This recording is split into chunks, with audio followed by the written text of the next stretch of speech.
The slap of a broken wax seal echoed across the silent dressing room. Margaret Langford froze where she knelt on the carpet, the cream-colored hat box open before her like a confession. Inside lay letters, dozens of them, each sealed with dark red wax, each addressed in the same elegant hand, each addressed to Curl, Miss Margaret Langford, Briarfield House, Somerset. Her fingers trembled as she lifted the first envelope. The date stared up at her like a ghost. October 1839. The year she had been 16. The year a young man with dark eyes had stood in her father's walled garden and told her he would write. Margaret swallowed hard. There were 72 letters, one for every month. 6 years. Every single envelope was still sealed. Every single one. Her aunt had told her the Duke of Pembridge had forgotten her. That men of his station did not remember country girls who argued about fruit trees. That whatever had passed between them had been nothing more than a passing amusement. For 6 years Margaret had believed it. She had believed it each morning she glanced at the post tray and saw nothing addressed to her. She had believed it each October when the Duke returned for her father's shooting party, and she was quietly sent away to visit distant cousins in Devon. She had believed it until hope itself had become embarrassing, and now she was kneeling on the floor with 6 years of unopened letters in her lap. Her hands shook. The hatbox lid rolled across the carpet and struck the wardrobe with a soft thud. The letters rustled together like whispers. Margaret lifted the first one again. She knew the moment she broke the seal her life would divide into 2 parts. Before the truth, and after, the wax cracked. The paper unfolded, and the voice of a man she had forced herself to forget spoke from the page. Dear Miss Langford, I have been home 3 days and have not stopped thinking about conference pairs. A strange sound escaped her throat. Not laughter, not crying. Something between the two. She pressed the letter to her chest as the room tilted around her, because the words were warm, earnest, almost painfully sincere. You are the first person who has spoken to me as though I were real since my mother died. Marguerite closed her eyes. 6 years. 6 years believing she had been forgotten. 6 years convincing herself that the 3 mornings they had shared in the walled garden had meant nothing to him. But the letter continued. I have written to your aunt requesting permission to correspond. Her breath caught. Her aunt, Lady Portia, the woman who had told her, gently, kindly, that the Duke had moved on. The woman who had watched her bury that memory. The woman whose dressing room contained 72 unopened letters. Marguerite opened the next envelope. Then another, each one the same, month after month. He wrote about Parliament, about the roses his mother had planted at Pembridge Park, about loneliness, about pears, always about pears, and always about her. By the 12th letter she had stopped noticing the tears falling onto the paper, because the truth had begun assembling itself in her mind, like a terrible puzzle finally revealing its picture. He had written, every month, every single month, and she had never answered, because the letters had never reached her. A cold understanding settled in her bones. For 6 years Roland Warwick had believed she had rejected him, and for 6 years she had believed he had abandoned her, all because someone had controlled the conversation. Her aunt, Lady Portia Langford, the woman who had taken guardianship of Briarfield House after Margaret's mother died, the woman who managed every letter that entered the household, the woman who intended to marry Margaret to Lord Kavanagh before she turned 20. Margaret looked down at the scattered envelopes surrounding her like fallen leaves. 6 years. Stolen. Carefully, methodically, quietly. Something inside her shifted. Not grief, not even anger. Something sharper. Clarity. She gathered the letters slowly, all 72, stacking them neatly, tying them with the blue ribbon she had originally come upstairs to find. Then she stood. Her knees were stiff. Her heart was not. Lady Portia was downstairs, writing letters in the morning room, the same calm routine she had maintained every afternoon for 6 years. Marguerite carried the bundle of letters down the staircase. The house felt different now, smaller, colder. When she stepped into the morning room, her aunt looked up from her writing desk. The smile Lady Portia began to offer died the moment she saw the ribbon-bound stack in Marguerite's hands. The color drained from her face. Where did you— In a hatbox, Margaret said quietly. Her voice did not shake. It sounded almost serene. Behind the linens in your dressing room. Lady Portia stood slowly. Margaret, I can explain. 72 letters, Margaret replied. 6 years. Her brown eyes were steady now, sharp. You told me he forgot me.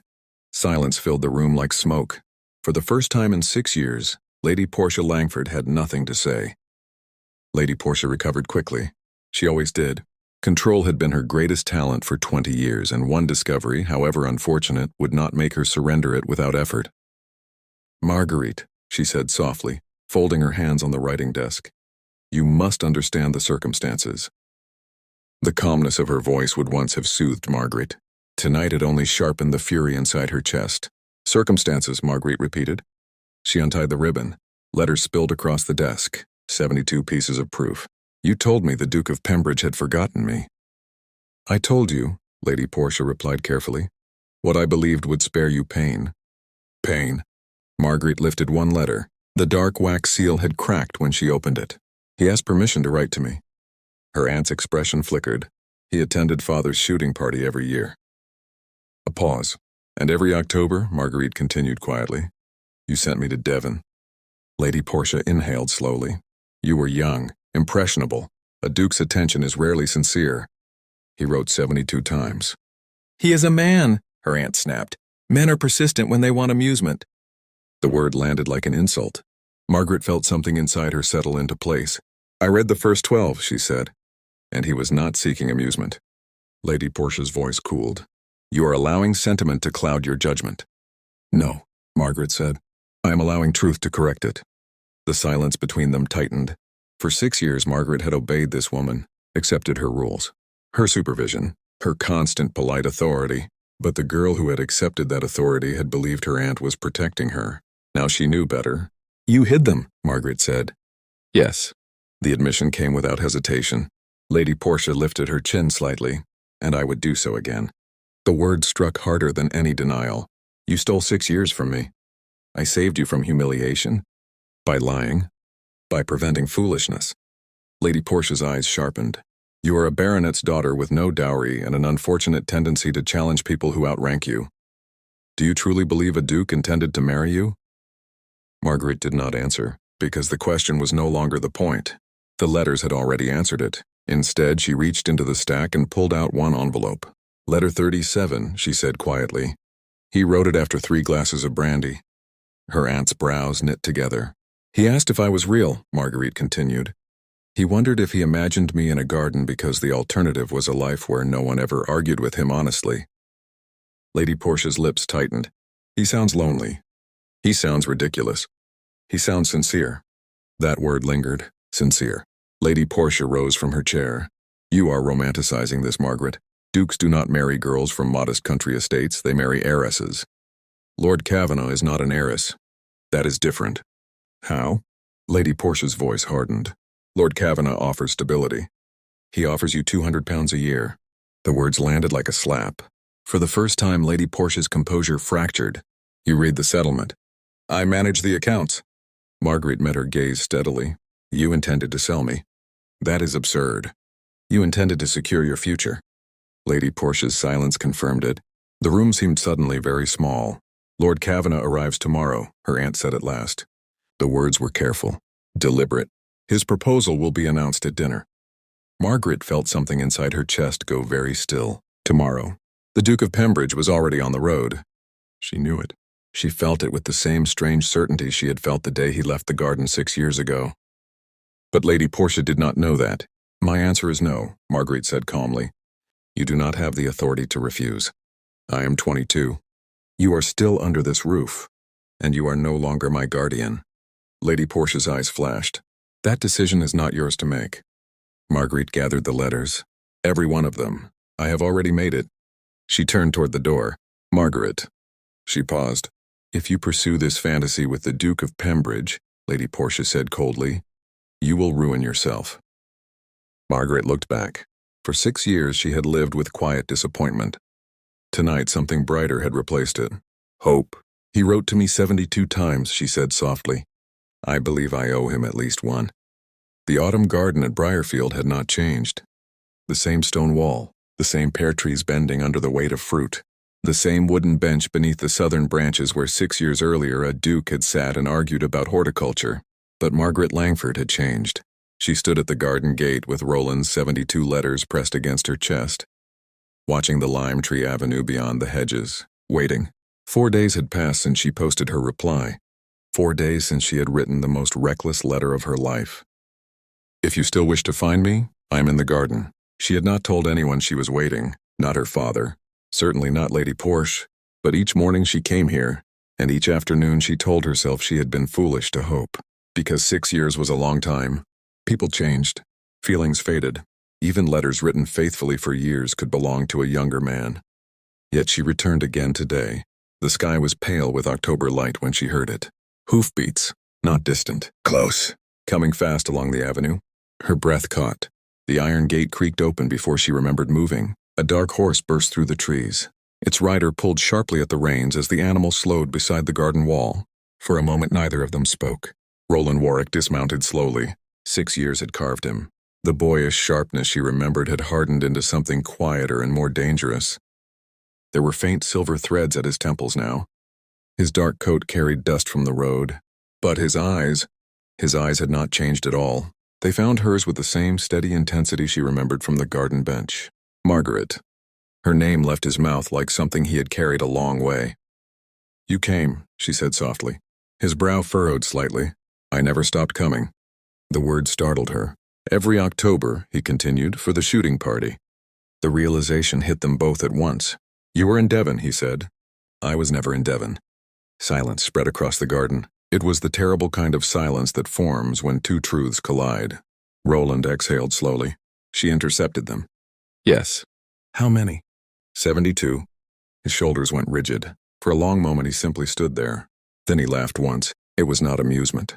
It was disbelief sharpened into something bitter. "I thought you hated me."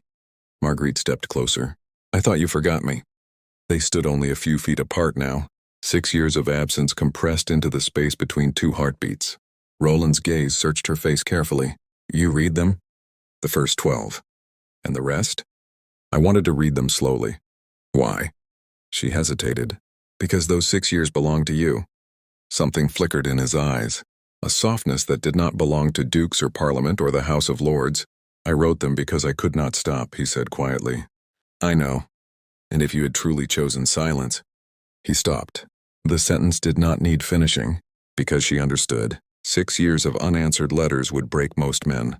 But Roland Warwick had continued anyway. "I would have told you to stop," she said gently. Relief crossed his face like sunlight. Then he reached into his coat. "I brought something." He pulled out a leather folder. Inside were stacks of paper tied neatly together, copies. Every letter he had written. "I kept drafts," he explained, "in case someday you asked what I had been saying." Marguerite stared at them. 72 echoes of a conversation she had never heard. "You saved them," she whispered. "I saved everything." The wind moved softly through the pear trees above them. One golden fruit dropped into the grass between their feet. Roland bent, picked it up and turned it thoughtfully in his hand.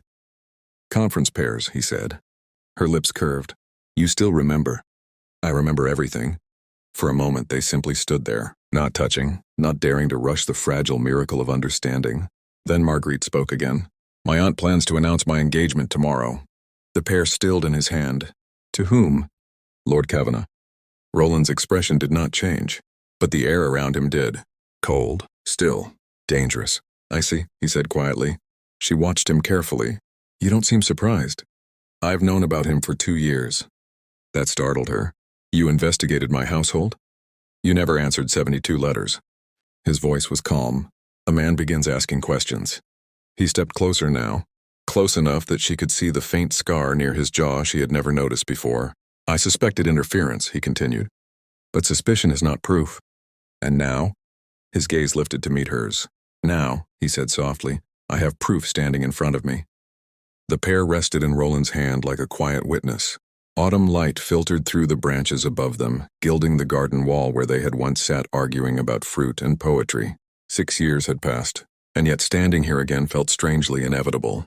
"You investigated my household," Marguerite said slowly. Roland did not deny it. "You vanished every October," he replied. "And my letters vanished every month." He turned the pear over thoughtfully. "A pattern invites questions." Her brow lifted. "And you hired someone to ask them?" "My valet." "Your valet?" "Fen." Roland's mouth twitched faintly. "He is extremely loyal and moderately terrifying when conducting discreet inquiries." Margaret folded her arms. "And what did Fen discover?" "That Lord Kavanagh has more debts than land." Her lips parted in surprise. "And that your aunt has been negotiating his proposal for years." Roland paused, but Fen could not prove the letters were being intercepted. Until now. Yes. The quiet certainty in his voice made her chest tighten. You expected this? She asked. No. Then why keep writing? He looked at her. The question seemed to surprise him, because stopping would have meant accepting that you did not care. And that would have been worse? Much worse. The honesty of it landed between them like something fragile. For a moment neither spoke.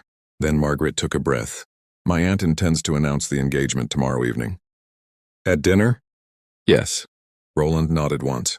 The shooting party begins tomorrow. Exactly. Guess. Witnesses. Whispering nobles. A public declaration designed to trap her before she could object. Lady Portia had chosen the moment carefully. Your father agreed? Roland asked. My father agrees to whatever is placed before him. Roland's jaw tightened slightly. That will change. You intend to confront him? I intend, Roland said calmly, to correct the situation. The way he said it made the air feel suddenly charged. Roland? He glanced at her. You cannot simply ride into the house and demand things. Why not? Because this is my family. His gaze softened. And because you are protecting them. I am protecting my father. And your aunt? She hesitated. No. Roland nodded slowly. Good. That one word carried quiet approval. Then he added, because I'm not inclined to protect her. The stillness of the statement made Margaret shiver. You sound rather terrifying, she murmured. I am a duke, he replied dryly. I am occasionally required to be. The faintest smile touched her mouth. You used to be less frightening. I used to be 28. He looked down at the pair again, and considerably more patient. 6 years suggests patience remains your greatest virtue. 6 years suggests stubbornness. The honesty of that made her laugh softly. The sound startled them both. Roland froze. What? You laughed. So? I wrote 72 letters hoping to hear that again. Her cheeks warmed. I laughed often. Not like that. His voice lowered. That one. Silence returned. But it felt different now. Warmer, more dangerous. Finally Marguerite spoke. You said earlier you brought something. Roland nodded. The letters. The copies? Yes. Where are they? In my carriage. 72 of them. Everyone. Her breath caught. I want to read them. All of them? In order. Roland studied her carefully. That will take time. I lost 6 years. Her voice was steady. I would like them back. Something fierce flickered behind his dark eyes. You shall have them. Then he added quietly, and after that? Margaret looked toward the house rising above the garden walls. Lights had begun appearing in the windows. Dinner preparations. Servants moving through corridors. Lady Portia likely already planning tomorrow's announcement. After that, she said slowly, we decide what comes next. Roland followed her gaze. And if what comes next involves destroying your aunt's plans? She met his eyes again. The same brown eyes that had once corrected him about pears. Yes, she said calmly. I believe it does. Roland did not return to the house. Propriety still mattered in England, even when 6 years of deception had just been uncovered. Instead, he lodged at the small inn in the village 3 miles from Briarfield, while each morning he rode back to the garden. And each morning Margaret was waiting. On the first day she read letter 13. On the second day, letter 14, she sat on the bench beneath the pear trees with the letters in her lap, reading slowly, while Roland watched from the old garden wall. He never interrupted. He never explained. The letters spoke for him. She read about Pembridge Park, the vast northern estate he had inherited, about the loneliness of dining in a hall built for 30 guests while sitting alone, about Parliament, which he described as a room filled with men who enjoy hearing themselves speak more than hearing anything useful. She read about the greenhouse he had built, about the pear trees he planted because of her, about the first winter he spent writing letters to a woman who never replied. By the third morning, the letters had become almost unbearable. Not because they were dramatic, but because they were patient, quiet, faithful. She finished reading one and lowered it slowly. You never stopped? Roland leaned one shoulder against the stone wall. I considered it. When? Letter 37. She almost smiled. The brandy letter. Yes. You asked if I was real. He shrugged faintly. It seemed possible I imagined you. Her throat tightened. You thought I rejected you. I thought silence was your answer. Margaret folded the letter carefully. My aunt manufactured that silence. I know. Does that make you angry? Roland was quiet for a moment. Anger requires surprise. And you are not surprised? No. Why? Because people who crave control rarely tolerate things they cannot control. The words were calm, but there was steel underneath them. Marguerite studied him thoughtfully. You investigated my household 2 years ago. Yes. You suspected her then. I suspected interference. Why didn't you confront her? Because accusations without proof would have harmed you. That answer startled her. You were protecting me? I was protecting your reputation. He paused, and possibly your future. Margaret lowered her gaze to the letters in her lap. I spent 6 years believing I was forgettable. Roland pushed away from the wall. The movement was sudden enough to startle her. He crossed the garden in 3 strides. Forgettable? His voice was dangerously quiet. You corrected me about pears 30 seconds after meeting me. He stopped in front of her. You corrected the vicar about the Council of Nicaea. Her lips twitched faintly. He deserved it. You argue like a scholar and eat fruit like a farmhand. Is that criticism? It is admiration. The intensity in his voice made her chest tighten. You were never forgettable. Then more softly, you were unforgettable. The words hung between them. Heavy, unavoidable. Margaret swallowed. You loved the girl in your letters. Roland's brow furrowed. I loved the girl in the garden. That girl was 16. And? I am not her anymore. For the first time, uncertainty crossed his face. I should hope not. She shook her head. You wrote to a memory. No. Yes. Margaret. His voice softened. I wrote to a mind. The quiet sincerity in the words made her breath falter. Faces change, he continued. Circumstances change. But minds. He reached out slowly, not touching her, just resting his hand on the bench beside hers. Minds become sharper. Her heart beat faster. And if mine became harder? Then I should like to know why. His gaze held hers steadily, and helped soften it. The simplicity of the answer unraveled something deep inside her. For 6 years she had prepared herself for indifference, for dismissal, for embarrassment, but never this. Patience, devotion, understanding. You are very certain, she whispered. Roland's expression softened. I wrote 72 letters. Yes. That tends to clarify one's feelings. She looked down at the remaining stack. So many years, she murmured. Roland followed her gaze. We can reclaim them. How? Slowly. He gestured toward the letters. One morning at a time. She smiled faintly. You are remarkably calm for a man whose future wife is about to be announced to someone else. His eyes darkened. Tomorrow, he said quietly, your aunt intends to make that announcement. Yes. Roland's jaw tightened. That will not happen. The certainty in his voice made her look up sharply. What are you planning? He met her gaze. The truth. The announcement dinner began precisely at 7. Lady Portia had planned it carefully. The long dining table glittered beneath the chandeliers of Briarfield House. Crystal glasses caught the candlelight. Silver cutlery shone like polished armor, and every seat had been filled with guests from the surrounding estates. A perfect audience, exactly the sort of audience required for a marriage announcement. Lord Kavanagh arrived wearing an expression of smug confidence that Margaret found almost unbearable to look at. He sat beside her without asking. Too close, possessively close.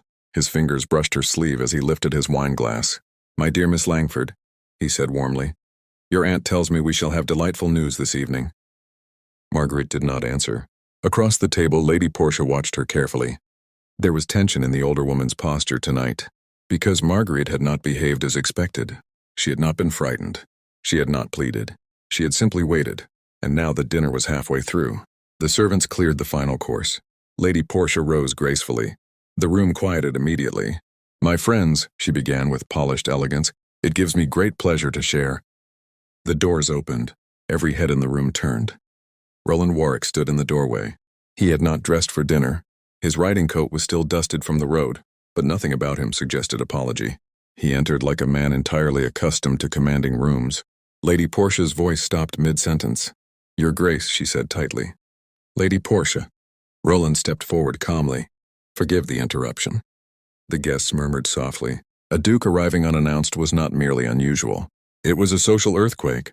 Roland's gaze moved across the table. It paused briefly on Lord Kavanagh, then settled on Sir Edgar Langford. Might I have a word with you, Sir Edgar? The older man blinked nervously. Of course, Your Grace. Lady Portia intervened quickly. If this concerns the shooting party, it concerns your niece." The room went silent. Roland placed a leather folder onto the table. Inside were the letters, all 72. The red wax seals glowed in the candlelight like evidence. "I have been writing to Miss Margaret Langford every month for 6 years." Gasps rippled through the room. Sir Edgar stared in confusion. "I was under the impression," Roland continued calmly, "that my letters had been received." Lady Portia's composure hardened. "Your Grace, this is highly improper." 72 letters.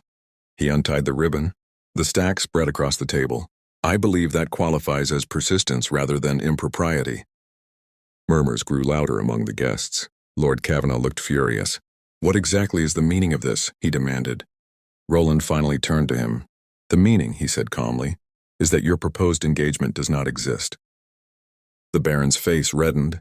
"You cannot simply—" "I can." Roland's voice did not rise, but the authority behind it filled the room. "I have been corresponding with Miss Langford for 6 years with the clear intention of marriage." Sir Edgar looked stunned. "Margaret, is this true?" She stood slowly. Every eye in the room turned toward her. "Yes." Her voice was steady. "I discovered the letters yesterday." She looked directly at Lady Portia. "They were hidden in a hat box." A sharp murmur swept through the guests. Lady Portia went pale. Roland spoke again. "The matter is simple." He rested his hands lightly on the back of a chair. "I intend to marry Miss Langford." Lord Kavanaugh rose abruptly. "This is absurd." Roland turned to him. "Your financial records disagree." The room froze. "What did you say?" "I believe your Dorset estate is mortgaged to the sum of £4,000. The color drained from the Baron's face. "And your annual income," Roland continued calmly, "is closer to 300 than the 2,000 you have claimed." The silence was suffocating now. Roland's voice softened slightly. "I would recommend leaving quietly." Lord Kavanaugh stared at him, then at the guests watching him, then at Margaret. Humiliation burned in his eyes. He left the room without another word. Roland turned back to Sir Edgar. "I apologize for the dramatic timing." The older man looked overwhelmed. "You wish to marry my daughter?" Roland glanced at Marguerite, then answered simply, "I always have." The dining room remained silent long after Lord Kavanaugh's carriage wheels faded down the gravel drive. Every guest at the table seemed to understand they had just witnessed something far greater than a broken engagement. They had witnessed a war quietly ending. Sir Edgar Langford still stood beside his chair, pale and visibly shaken. His eyes moved slowly between the scattered letters on the table, his sister, and his daughter. "Margaret," he said hoarsely. "Is this true?" She stepped forward. The candlelight caught the ribbon still tied around the letters. "Yes, father." Her voice did not waver. "He wrote to me every month for 6 years." Sir Edgar turned slowly toward Lady Portia. The silence that followed was more devastating than any accusation. His sister had managed his household for years. He had trusted her with everything. Lady Portia's composure had not completely collapsed, but the cracks were visible now. "You must understand," she said carefully, "I acted in the best interests of this family." Roland's voice cut through the room. "You acted in the best interests of yourself." Every guest heard it. Lady Portia's gaze snapped toward him. "You presume too much, Your Grace." "On the contrary." Roland gestured lightly toward the letters. "I presume only what evidence proves." The quiet authority in his tone left no room for argument. Sir Edgar lowered himself slowly into his chair. "My God," he murmured. "Marguerite." She moved closer to him. "You did not know," she said gently. He looked up at her. The guilt in his expression was painful to see. "I should have." "Yes," she said softly. "You should have." The honesty of the answer hung heavily in the room. Then Roland stepped forward. He did not raise his voice. He did not demand anything. He simply spoke with the quiet certainty of a man who had already decided. "I wish to marry your daughter." Every guest leaned forward slightly, because now the moment had arrived. Sir Edgar looked at Marguerite. Not Roland, not the Duke, his daughter. "Is that what you want?" For 6 years she had been told what her future would be, who she would marry, where she would live, what she should hope for. Tonight the decision finally belonged to her. Marguerite looked across the table at Roland, the man who had written 72 letters into silence, the man who had continued writing even when he believed she had rejected him, the man who had planted pear trees hundreds of miles away because she once spoke about her mother's garden. "Yes," she said. Roland did not smile immediately. Instead, he stepped closer to her, close enough that the candlelight softened the stern lines of his face. "I should warn you," he murmured quietly, though half the table still heard him. I'm very stubborn. I noticed, she replied. I wrote 72 letters, and I intend to answer everyone. That made him smile, not the restrained expression expected from a duke, a real smile, warm, unguarded. He took her hand, not possessively, not formally, simply because he wanted to. Lady Portia rose abruptly. This is madness. Her voice trembled now. You will regret this foolish romantic decision. Roland turned calmly toward her. I regret only one thing. What is that? That I allowed 6 years to pass before discovering the truth. The quiet weight of that sentence silenced the room. Lady Portia had no reply, because there was none. Outside the tall windows, the autumn wind stirred the branches of the pear trees in the garden, and somewhere beneath those branches lay the bench where everything had begun. 6 years earlier, with a disagreement about fruit, Roland looked down at Marguerite. There's still something I must ask. She raised an eyebrow. You already announced your intentions in front of half the county. Yes, but I never properly asked you. He lowered himself onto one knee. Gasps spread through the dining room. Dukes did not kneel, certainly not in front of witnesses. But Roland Warwick had never been particularly interested in convention. Margaret Langford, he said quietly. Will you marry me? Her answer came instantly. Yes. Applause broke out around the table. The tension that had filled the house all evening dissolved into astonished laughter and delighted whispers. But Margaret hardly heard any of it, because Roland was still holding her hand. And for the first time in 6 years, there was no silence between them. Months later, in the quiet greenhouse at Pembridge Park, Margaret stood beside a row of young pear trees. Roland leaned against the glass wall watching her. They still aren't as good as your mother's, he said. She glanced at him with a smile. You said that in letter 58. You remember? I read them twice. All 72? All 72. He crossed the room slowly. And which was your favorite? She reached out and touched one small pear just beginning to grow. Letter 1. The pear letter? Yes. Why that one? She turned to him. Because that is the moment I realized something. What? That even when I thought I had been forgotten, her fingers slipped into his. You were still writing. Roland squeezed her hand gently. Conference pears, he said. Conference pears, she agreed. And outside the greenhouse, the autumn light fell softly across Pembridge Park, where a duke had planted pear trees. For a woman who had once argued with him about fruit,